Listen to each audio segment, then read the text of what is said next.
નમસ્તે વિદ્યાર્થી મિત્રો, આજે આપણે ચેપ્ટર 10ની અંદર 10મો અને 100મો ભાગમાં કેટલાક પાઠ્યપુસ્તક આધારિત છે એ ખાલી જગ્યાઓ જોવાની છે. એમાં અહીંયા આપણે લીધેલી છે એક ખાલી જગ્યા કે 1 સેન્ટીમીટરનો 7/10 ભાગ એટલે ખાલી જગ્યા મીમી કે ખાલી જગ્યા સેન્ટીમીટર. હવે 7/10 ભાગ એટલે શું? તો આપણે સ્કેલની અંદર જોઈએ છે કે 1 સેમીની અંદર કુલ 10 કાપાઓ છે એ આવેલા હોય છે. તો આ જે 10 કાપાઓ છે એમાંથી આપણે અહીંયા કેટલા લેવાના છે? તો કે 7 કાપા લેવાના છે. તો 7 કાપાનો મતલબ શું કરીશું આપણે મિલીમીટરમાં? તો કે કુલ 10 કાપામાંથી 7 એટલે કે 7 મિલીમીટર.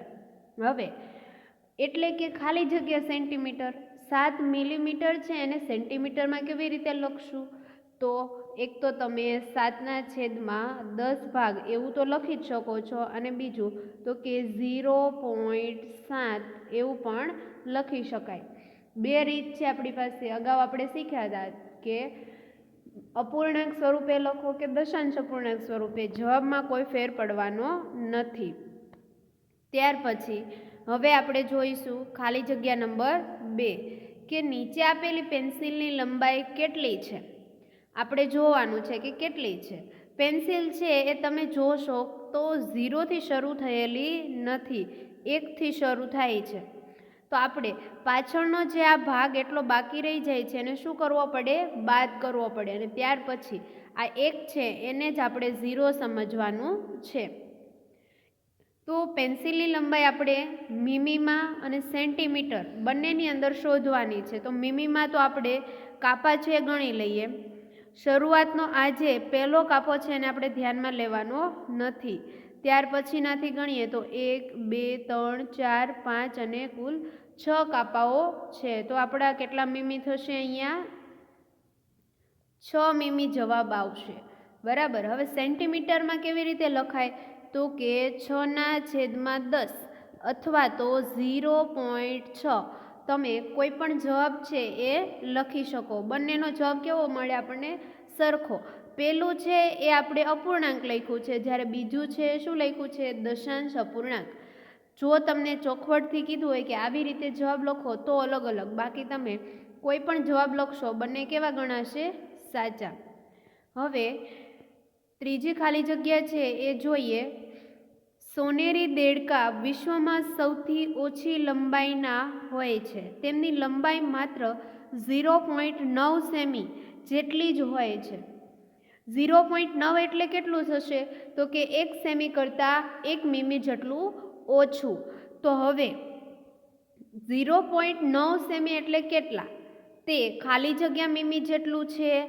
હવે હમણાં જ આપણે શીખ્યા કે સેમીની અંદર કુલ કેટલા કાપા હોય છે? 10. એમાંથી અહીંયા કેટલા લીધા છે આપણે? 9. તો 9 એ શું થશે આપણા? મીમી. તો અહીંયા મીમીની અંદર આપણે જવાબ લખવાનો છે 9, જેને આપણે 1 સેમીના 10મા ભાગમાંથી 9 ભાગ જેટલું પણ કહી શકાય. હવે આપણે એને 9/10 આવું પણ લખી શકીએ. એટલે કે 9/10માંથી આપણે કેટલા લીધા છે? 9. તો આ જે વાક્ય લખેલું છે એ પણ કેવું બને છે? અહીંયા સાચું. ત્યાર પછી ચોથા નંબરની ખાલી જગ્યા છે કે વિશ્વના સૌથી મોટા દેડકાની લંબાઈ 30.5 સેમી જેટલી છે. તો 30.5 સેમી છે એને સેમી અને મીમી કેટલું થાય એ પણ આપણે જોવાનું છે. તો અહીંયા જે 30.5 છે એને આપણે 2 ભાગની અંદર વહેંચવાના છે. વચ્ચે અને શબ્દ આવે ત્યારે તમારે આ જે સંખ્યા છે એને 2 ભાગમાં વહેંચવાની છે, જેમાં આગળનો ભાગ એટલે શું થશે આપણા? સેમી, જે 30 છે, અને પાછળનો ભાગ છે કેટલા છે? 5. તો એ આપણે શું થશે? મીમી. તો મીમીની અંદર જવાબ લખવાનો રહેશે આપણે 5. હવે આ જે આપણે લખ્યા છે જવાબ 30.5 ને આપણે 2 ભાગ કરી દીધા. હવે અહીંયા આપણે લખવાનું છે કે મોટા દેડકા છે 1 મીટરની ફૂટપટ્ટી પર ગોઠવી શકાય. કેટલા ગોઠવી શકાય એ આપણે જવાબ શોધવાનો છે. તો સૌથી પહેલાં આપણને ખ્યાલ છે 1 મીટર એટલે શું થશે? 100 સેમી. બરાબર, પણ અહીંયા દેડકાની લંબાઈ કેટલી છે? 30.5. તો આટલા જે 30.5 સેમીના દેડકા છે કેટલા ગોઠવી શકાય? તો આપણે ગણતરી કરીએ. 100 સેમી હોય, 30.5 હોય ત્યારે એક દેડકો સમાય છે. તો 100 સેમીની અંદર કેટલા દેડકા સમાઈ શકે એની ગણતરી આપણે કરવાની છે.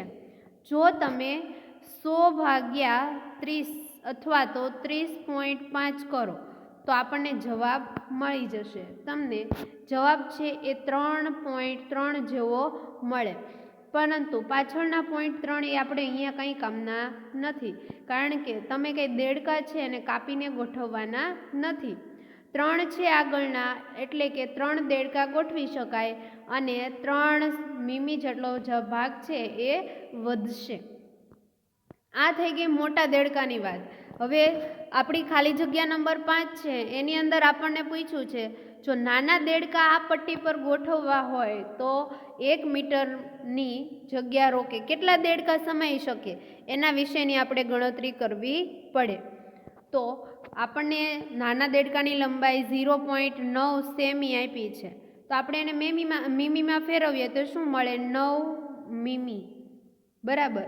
અને અહીંયા આપણા જે 1 મીટરની પટ્ટી ઉપર ગોઠવવાના છે તો એને પણ 1 મીટરની અંદર 100 સેમી હોય છે. બરાબર. હવે 1 સેમીની અંદર કેટલા મીમી હોય છે? 10 મીમી હોય છે.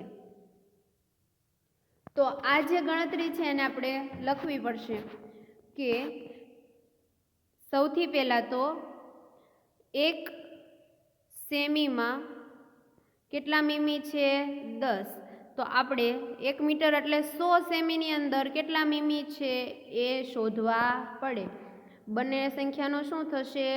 ગુણાકાર, એટલે આપણને જવાબ મળશે 1000.